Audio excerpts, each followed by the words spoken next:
Greetings once again, our dear friends.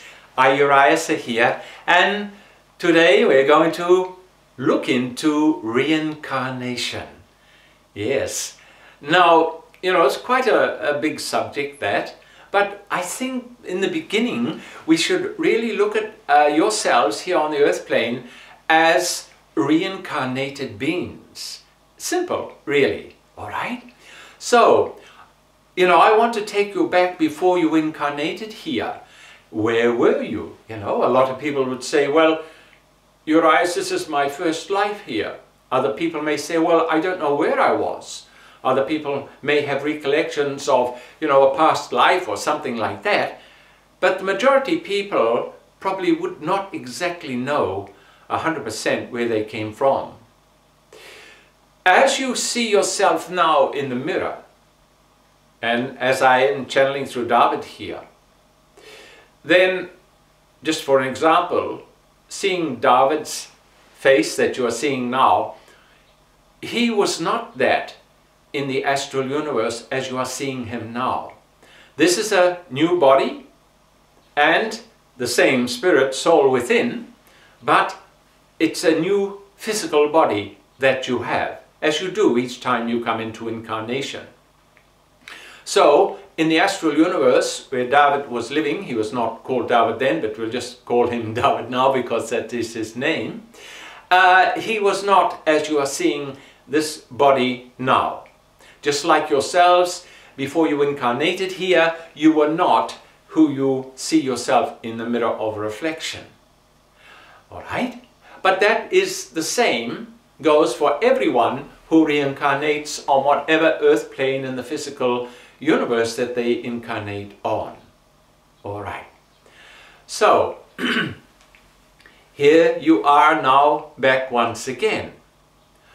So let us look at reincarnation. So let's take you back into the astral universe before you incarnated here. Alright? So, you might ask a question and say, well, Urius, what was I doing? Well, you've got to look at when you depart this earth plane. You go back to the astral universe. And you have loved ones there, and then you are welcomed into families, and you live your life, as you do living your life here on the earth plane. But I think you probably forget, like now, looking back into the astral life you led before you came here, and thinking about all your other incarnations that you have had in this physical universe, and think about, all right, here I am here, I'm married or not married, I have a partner, whatever. It's so surprising when people do come back to home once again in the astral universe, how they start to recognize and see not just one wife they had here, but literally hundreds and thousands of wives and husbands that they have had, mothers and fathers that they have had, and sometimes it gets a little confusing for them because, a lot of people think one life only, so it is, it's quite interesting when you look and delve deeper and deeper. Anyway, let's just say you're living your life now in the astral universe and you have been there, say, for about 800 years and coming up and you're closing on now to 1,000 years that you've been there. And you may say, well, how does reincarnation happen? Well, what happens is that you're dealing in the astral universe with astral karma, astral desires and astral attachments. But as you come towards the close of your sojourn in the astral universe for this incarnation in the astral, then what happens is that you're still the same person, but you suddenly just feel, it's like, to describe it, it's like a pulling sensation within the astral body that is drawing you back, but you're not too sure where back you're going. But you do start to have recollections of Earth-like planetary systems and Earth life living, etc. And slowly what happens, now remember, always there are guardian angelic beings and greater ones and divine ones who are always helping divine souls like yourselves. And suddenly you start to basically merge into, like, you know, you have a sleep, because you have night and day in the astral universe and you sleep, etc. And you go into a sleep. Now, remembering, you could ask here, well, Urius, what happens to the astral body if it's a duplicate of the physical one? And to answer that, we just recall from previous talks that you are not an astral body, you're not a physical body, you're not a causal body, you are the formless, you are beyond creation. So you're non-duality, in creation is duality. And so you are formless. So even though the astral body dissolves, it's still within the soul. All right? Now, think about this for a moment. You know, people say, well, how big am I? Well, you could be a short person, a medium person, or a tall person. But think about this. When you incarnate into the physical universe, and you know, you see the sperm and ovum coming together in the mother's womb, then as they come together like that, that is the point of conception. That is your entry into this physical universe. So you can see how small and tiny the soul is if you look at it in that way. That's not confusing you with form, because the soul is formless, right, like that.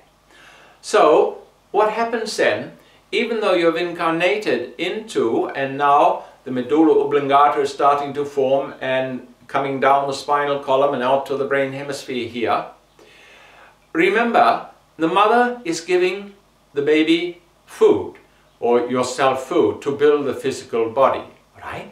But it is you yourself that is, in spirit, is building within that mother's womb, all right, like that. You know, a lot of people say, well, you know, the baby is just a fetus, it's got no life in it. Well, how come then, if there's no life, that the heart is beating, you know? The mother is not making the heart beat, you are making the heart beat. You know, it's quite simple. But you know, we love and respect everyone, so everyone must have their own, you know, choice of what they believe in, and that's fine. But we're just telling you, in the light of God's truth, what happens. And then, of course, you're born, all right, like that.